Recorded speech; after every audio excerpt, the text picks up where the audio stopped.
Hi everybody, it's great to be with you today. My name is Nick Harding, I'm the Director of Kairos Connection, and we're going to be talking today about some of the blockages to disciple making, or in other words, why aren't we making disciples? Now, first of all, a bit of cultural backdrop to understand why this is difficult, probably more difficult than it's ever been, but not impossible. And I want to encourage you today that it is possible to be an effective disciple maker. The culture, of course, is highly individualistic. That means that everyone's thinking about themselves, their privacy, their rights, they determine their own future. Nobody tells me what to do, that kind of an attitude. Rather than thinking, actually, my best life is lived in relationship with others and as part of community. That's not a natural mindset for most people today. With all of the stresses of recent years, rise in mental health issues, there's a huge level of self-protectionism. People are rightly putting boundaries in place, but wrongly becoming overly defensive to anything being asked of them. We also live in a very consumer society where even our attitudes to church can become consumeristic, which is like, what is this church doing for me, not what I can do for this church. And we pick and choose whether we turn up to something or not. We have something online that meets a need, therefore we don't bother to turn up in person to something. And of course there's a whole anti-authority mindset that goes with our current culture, that all of these things make it difficult to introduce someone to the idea of being a disciple maker, or even just being a disciple. And so we need to think about these questions. We need to think about the why. Why would somebody want to be a disciple? Why would we be able to explain to them, this is for your benefit? It's not because I'm trying to get something from you. It's because I'm trying to give something to you. That it's for their benefits, because they're going to grow in their faith. Hopefully they've got that desire at least to grow in their faith, or to explore what it means to have faith, because this is something potentially that's going to be good in their lives if they find faith. Most people see people of faith and actually feel quite jealous. I've heard that many times. Oh, I wish I had faith like yours. Actually, coming to faith and growing in faith are good and positive things. And of course, we can also point to the fact that this is helping you become the person that God created you to be, and to fulfill your potential. And ultimately, the greatest fulfillment in life is following Jesus, growing as a disciple. So what are some of these blockages? Just in a few minutes, just going to touch on 6 different things that are common blockages to becoming a disciple maker. Why aren't we making disciples? Number 1, we have no non-Christian friends. If we've been around a long time, we struggle to find people who we've not spoken to in the past about our faith, who we've not invited to church in the past and they've said no. Where do we go next? Really simply, we have to get out there a bit more. We have to put ourselves in the way of meeting new people. We need to find a whole new group of connections to start on the journey of the disciple maker. We need new connections. And that means stopping thinking about just me and my small group of friends and thinking about, how do I make new connections with people? So here's a really simple tip. Wherever you are, whatever you're doing, whether you're at the shops, the supermarket, the school gates, at the gym, wherever it might be, just try this. Next time you pass somebody, just say, hi, how are you doing? And see what happens.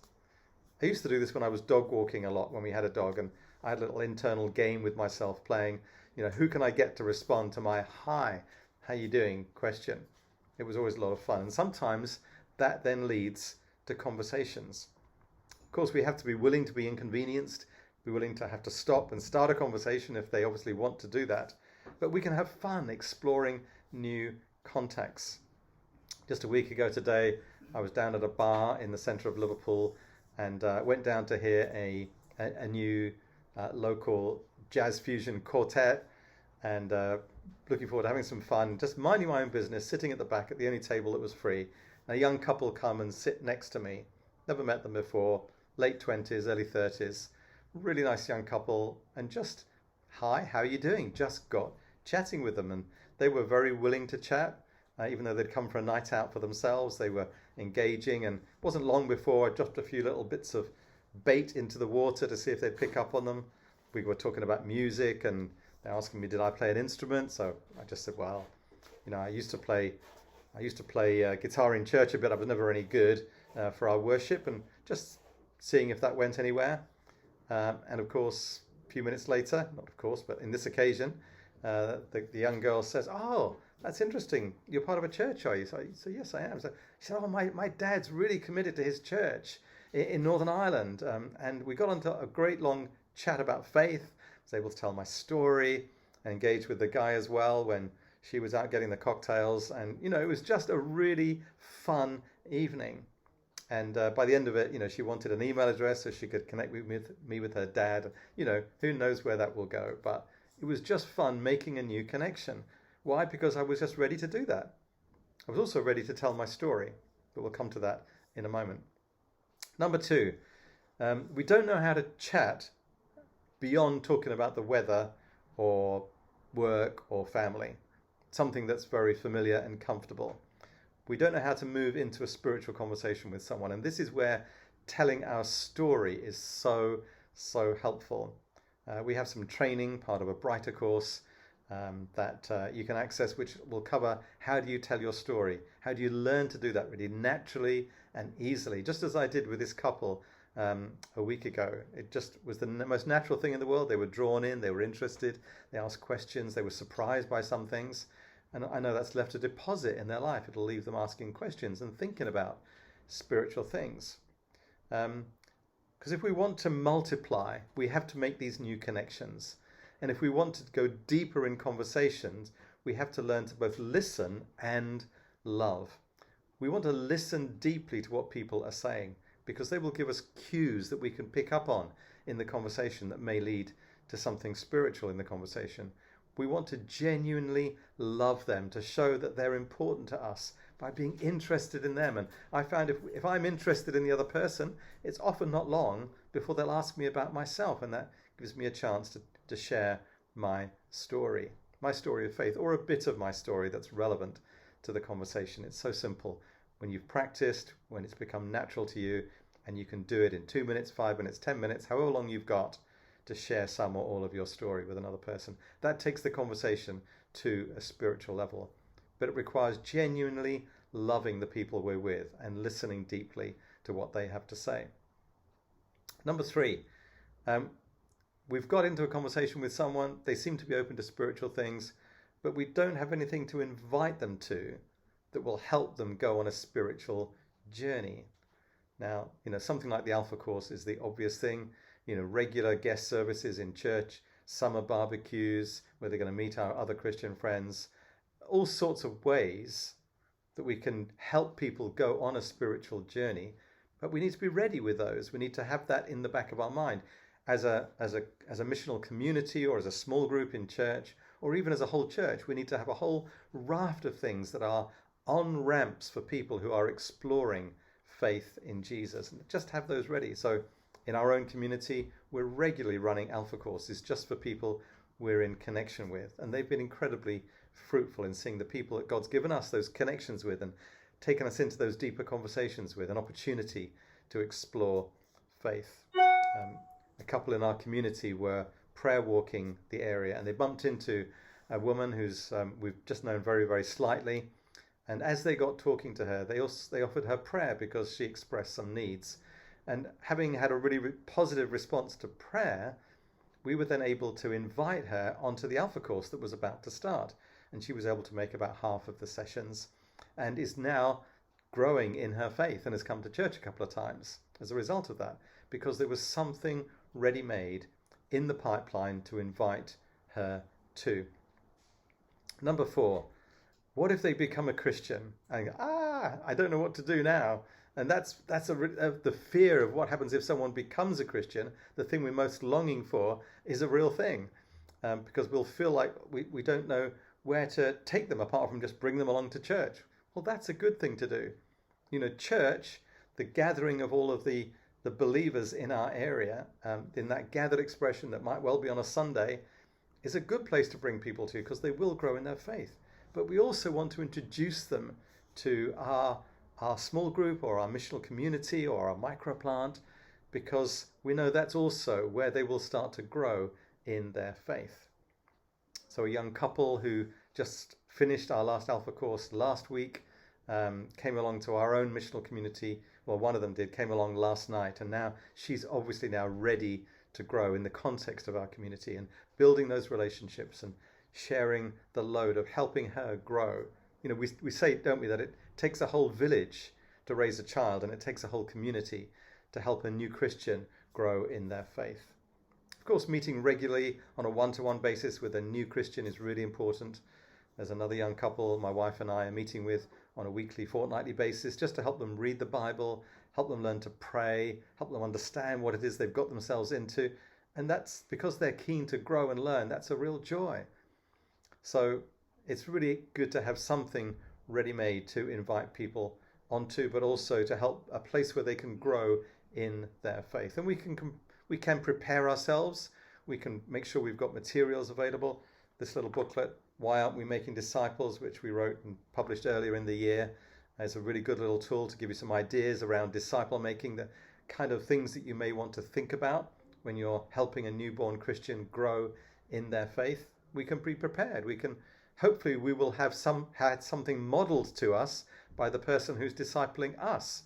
And hopefully you are all being discipled, because we want disciples who make disciples who make disciples.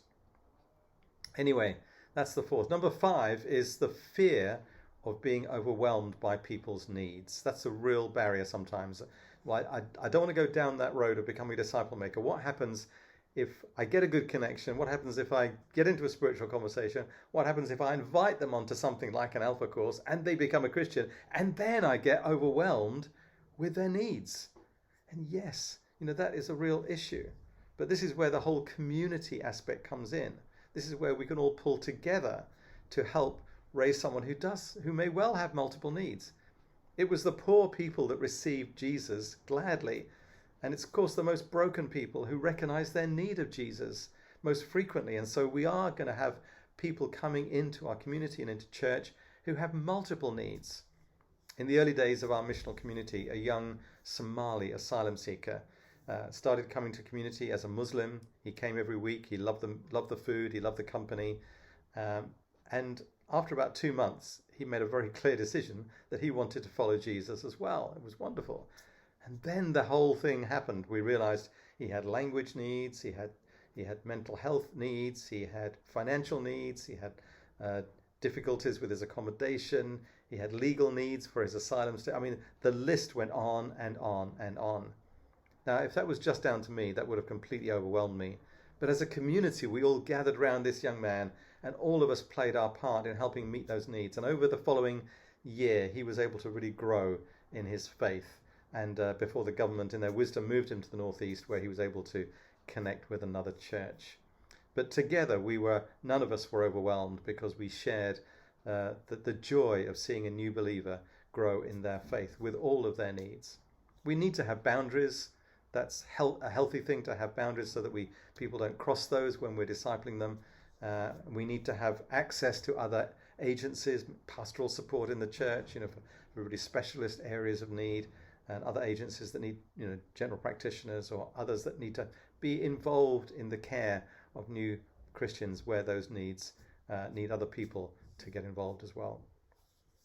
Sometimes we feel over-responsible for new believers, and we need to check ourselves and make sure we remember we're just the under-shepherds, we're just the under-disciplers. Jesus himself is the shepherd, he's the main discipler, and it's him that's raising them in their faith. We're just doing what he asks us to do. So finally, number 6, this feels costly. Do I want to go down this road of becoming a disciple maker? And the short answer is yes, it is costly. Raising natural babies is a costly thing. Ask any mother who's had children. She'll say yes, for the first year it was really hard work, but tell you what, the joy was incomparable. For all those sleepless nights, and for all of those struggles of not feeling sure about what to do or confident of how to help this newborn baby, that mother will say it was all worth it, because the joy far exceeded the challenges and struggles. We know Jesus from Hebrews 12 said it's for the joy set before him that he endured the cross. And of course, as disciple makers, we are called to take up our cross to follow him. We need to remember there's joy in the path ahead of being a disciple maker. The bottom line, and I'll finish here, the bottom line, of course, is that we are called to make Jesus the Lord of our life. It was the confession of the early church, Kyrios Isus, Jesus is Lord. And that's the starting point for being a disciple, let alone being a disciple maker, that we owe him everything. He has paid the ultimate price for us. We want to give him our lives and follow him in not only being disciples, but becoming disciple makers. We are not our own. The scripture says we were bought with a price. I hope those few thoughts will help you in being a more effective, fruitful, and joy-filled disciple maker. I want to tell you, as I've seen dozens of people come to faith over the years, the joy is inexpressible. Go for it.